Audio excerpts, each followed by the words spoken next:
Well, now let me show you what I would fix along with my fried catfish and my blackened catfish today. Of course, you can't have a fish fry or blackened catfish without hush puppies, and that's what I'm going to do first. My niece, BJ, taught me how to do this. I've got self-rising flour in this bowl here and self-rising cornmeal. That's very important. So to this, I'm going to add my salt and pepper. Season that real well. Very good. You want that real good hot flavor in there. And of course, whip up some egg yolk in here. Of course, mix that up in here. To that, you have some cream corn, which, ooh, it adds to that flavor. That good old cream corn in there. Okay, I'll just leave that here. Mix that up real well. Okay. And grated onions. That adds to it too. Very good. It's a good flavor.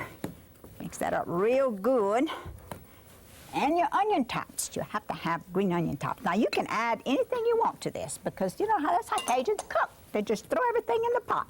Make it look real good and taste as well.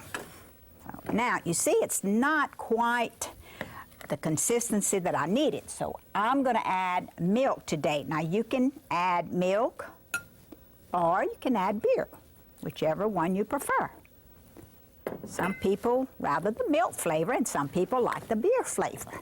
So it's entirely up to you. All righty, that's mixed up real pretty. Okay. Very good. Use that old hand bar here. Yep, that always comes in handy. You always got your finger with you. Now be sure you don't drop too many of these in one pot. Just very small teaspoonfuls. Let them brown real pretty. Doesn't take long. You can make a whole bunch of these. Because actually when they get to eating them, they fluff up that self-rising flour and oh, it's just in self-rising cornmeal. Now what I'm going to show you in a hurry here, because this is so quick and easy. That's what Cajun cooking's all about. You have your coleslaw. And of course, I'm going to just throw some mayonnaise in here. You know, Cajuns throw everything in the pot.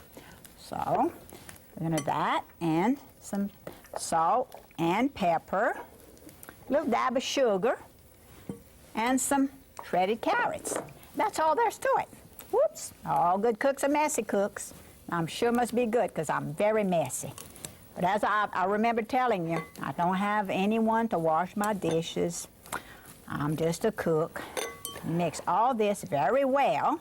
And you can always add more mayonnaise or mayonnaise. Of course, I like to say mayonnaise, but Melissa would correct me. And there's your gorgeous slaw.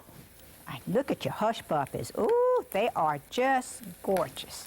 Browning perfect. Very good. That's all there's to it. Very quick and easy. Got wonderful, delicious brown hush puppies. See, some of them brown before the others because you put them in first. Good. You flip them over.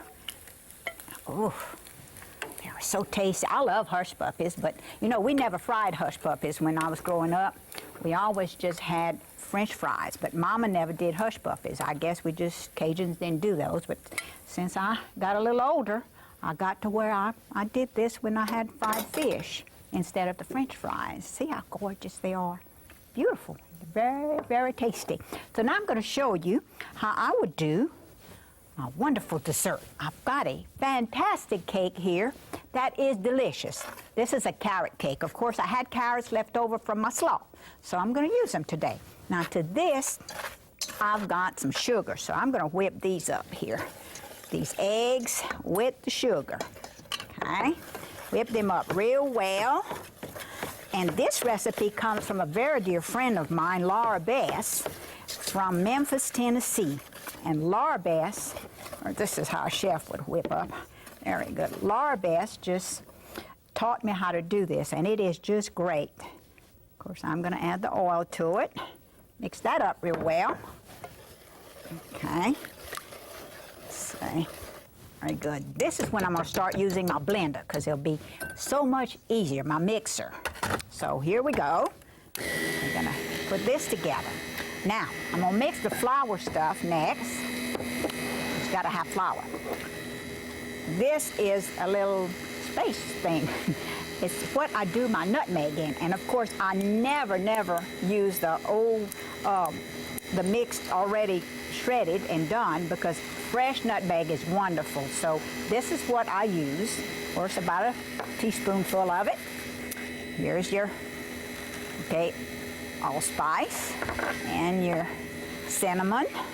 Throw that all together. Baking soda. That's the only thing I use, okay? A little salt, okay? I'm gonna mix this in together. All right, very good. Now, all your dry ingredients. Now, this is the vanilla flavor, which I'm gonna add to my mixer, okay? Doing good, mixing very well. Now to this, I'm gonna have to add the flour. So, I'm gonna raise it up. Of course, I'll be spilling all over. Okay. Let's do it this way. This is it.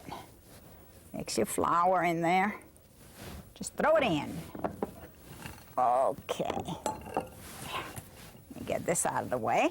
Very good. Woo! See how messy I am?